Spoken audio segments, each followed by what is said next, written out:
নমস্কার বন্ধুরা, আমার চ্যানেলে আপনাদের সবাইকে স্বাগত। আপনারা তো বিভিন্ন রকমের স্যান্ডউইচ খেয়ে থাকেন, তবে আজকে আমি ব্রেডের মধ্যে টক দই দিয়ে অসাধারণ একটা রেসিপি আপনাদের সঙ্গে শেয়ার করব। আমার অনেক বন্ধু বান্ধবদের মধ্যে তারা আছেন যে যারা নিরামিষাশী, অবশ্যই এইভাবে কিন্তু ট্রাই করতে পারেন, কোনো রকম ডিম ছাড়া। অসম্ভব সুন্দর খেতে লাগে। তো দই দিয়ে কি বানাচ্ছি আপনারা দেখতে থাকুন। ব্রেডের মধ্যে দই দিয়ে যে এত সুন্দর একটা টোস্ট হয়, আপনারা সত্যি কল্পনা করতে পারবেন না। এখানে নিয়েছি স্লাইস ব্রেড, ছোটো বাটির 1 বাটি নিয়েছি টক দই, দিয়ে দিচ্ছি পরিমাণ মতন লবণ। এই বড় চামচেরই 2 চামচ দিয়ে দেব সুজি, আর বড় চামচের 1 চামচ দিয়ে দিচ্ছি বেসন। এবার সমস্ত কিছু খুব ভালোভাবে মিশিয়ে নেব। এবার কিছু মশলা অ্যাড করে দেব। বেসন আর সুজিটা খুব ভালোভাবে মিশিয়ে নিয়েছি। এখানে একটা ম্যাগি মশলা দিচ্ছি, অল্প কিছু কুচনো টমেটো, অল্প একটু কুচনো পেঁয়াজ, কয়েকটা কাঁচা লঙ্কা। এবার খুব ভালোভাবে এগুলো মিশিয়ে নেব।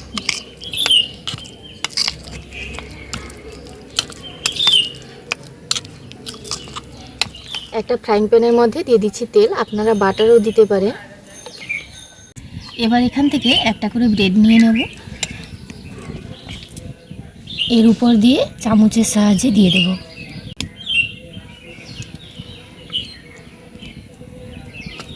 এটা কিন্তু আপনারা একটু পাতলা করেও কোট করেও পুরো দিয়ে দিতে পারেন, এই পাউরুটিটাকে ডুবিয়েও দিতে পারেন, সেক্ষেত্রে কোনো সমস্যা নেই। একটা করে ব্রেড দিয়ে দেব।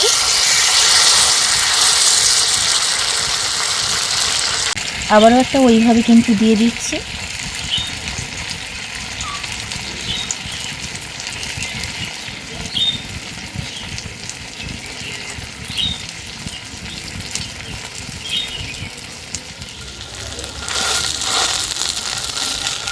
এইভাবে করে অল্প আঁচে কিন্তু ভাজতে হবে। 2 পিঠ এইভাবে কিন্তু ভেজে নিয়েছি। আপনারা চাইলে 2 সাইডেও দিতে পারেন, তবে এক সাইডেই আমি দিয়ে বানাচ্ছি।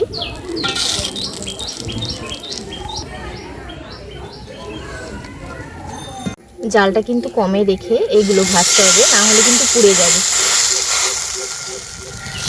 এবার এটা উল্টে দিচ্ছি। আর এটা একদমই কিন্তু সফট নরম হয়, সেক্ষেত্রে আপনারা ননস্টিকের ফ্রাইং প্যান বা লোহার ফ্রাইং প্যান নেবেন। এটাও এইভাবে কিন্তু ভেজে নিয়েছি। আর এগুলো কিন্তু দই দেওয়ার কারণেও একদমই সফট।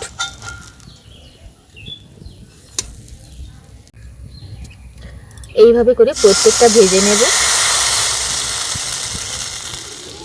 আপনাদের হয়তো মনে হতে পারে টক দই দেওয়ার কারণে ব্রেডগুলো টক হয়ে যাবে, মোটেও টক হবে না। এইভাবে বানিয়ে দেখবেন, একদম পনিরের মতন টেস্ট আসে। ভিডিও হতে হতেই চলে এসেছে আরেকজন। কেমন লাগছে বল? ভালো লাগছে। ভালো লাগছে? কি দেওয়া হয়েছে, কি দিয়ে বানানো হয়েছে বল তো? পাউরুটি আর সঙ্গে কি দেওয়া হয়েছে বল? পনির গুলো আচ্ছা বলুক, বুঝতে পারে নাকি। দই দেখে নিয়েছিস নাকি বাটিতে? এখানে হ্যাঁ, বাটিতে দেখে নিয়েছিস, না হলে তো বুঝতে পারার কথা নয়। এখান থেকে একটা করে ব্রেড নিয়ে নিচ্ছি। এবার আমি ছুরির সাহায্যে কেটে নিচ্ছি।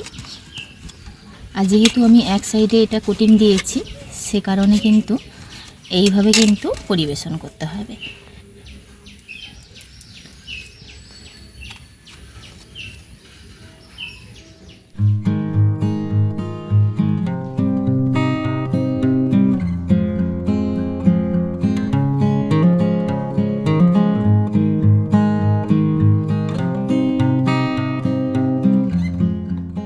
আপনারা দেখলেন একদম চটপটা অসম্ভব সুন্দর দই স্যান্ডউইচ। অবশ্যই ট্রাই করে দেখবেন। আপনারা যারা নিরামিষাশী হন, তাহলে কিন্তু এখানে পেঁয়াজটা ব্যবহার করেছি, পেঁয়াজটা আপনারা স্কিপ করে যাবেন। ভিডিওটি ভালো লাগলে প্রতিদিনের মতন লাইক, শেয়ার, কমেন্ট করতে ভুলবেন না। আপনারা সবাই ভালো থাকবেন, সুস্থ থাকবেন, সাবধানে থাকবেন। দেখা হচ্ছে পরবর্তী একটা নতুন পর্বে।